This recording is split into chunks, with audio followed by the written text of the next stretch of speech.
Candidate Mark Saunders is making a campaign announcement right now. Let's go live to Chestnut and Armory Street for more on this. Thank you and good morning. As I've knocked on doors and met many people from this great city, I can hear the frustration in many voices.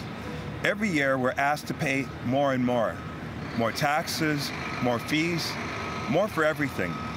Yet there never seems to be anything to show for it.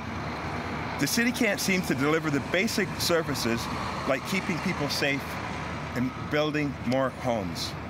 Why? Because these career politicians at City Hall keep wasting money. They waste it on special interests.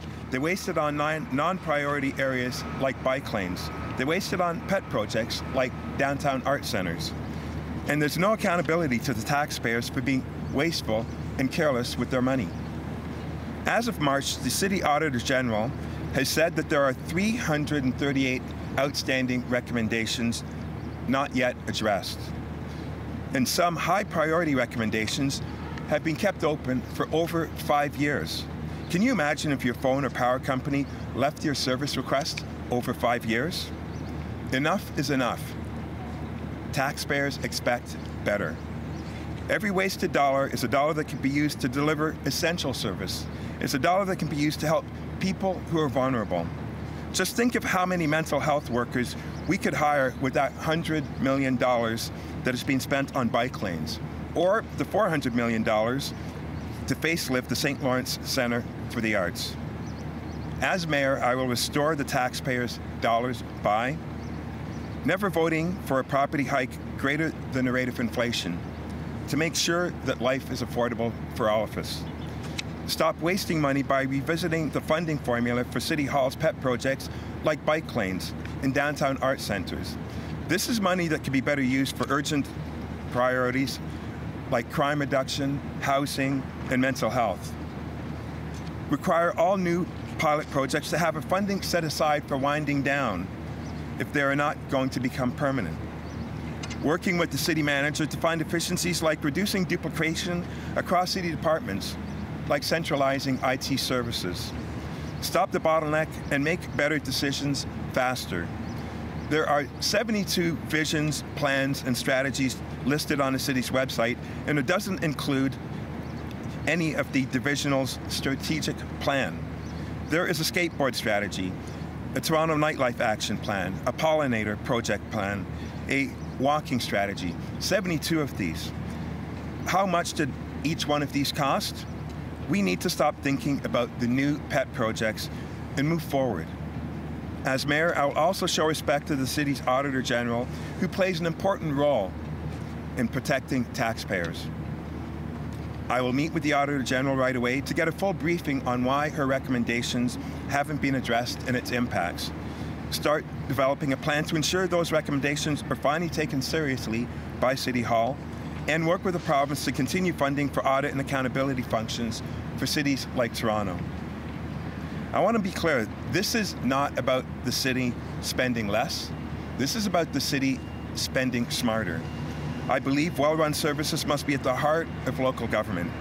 As mayor, we will focus on putting taxpayers first, ensuring that there is value for every tax dollar spent.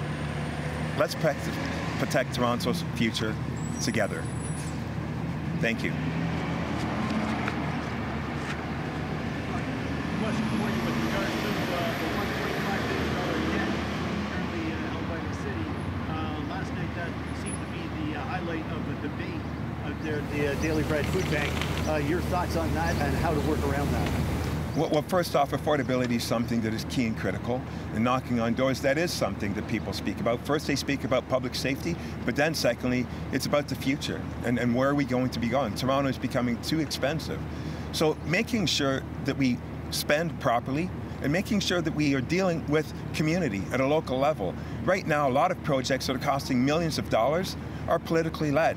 That's not right. We have to make sure that we work with our communities, spend the money appropriately, and it gives everybody a better opportunity to move forward.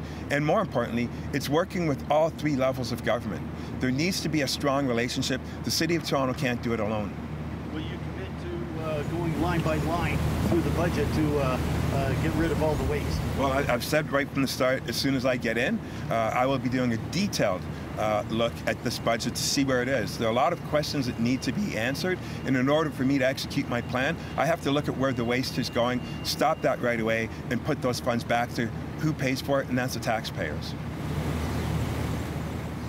I guess just a quick question, because maybe I didn't understand. I think you said like you wanted to push bike lanes maybe to the periphery for now because spending smarter. Is that correct in hearing that?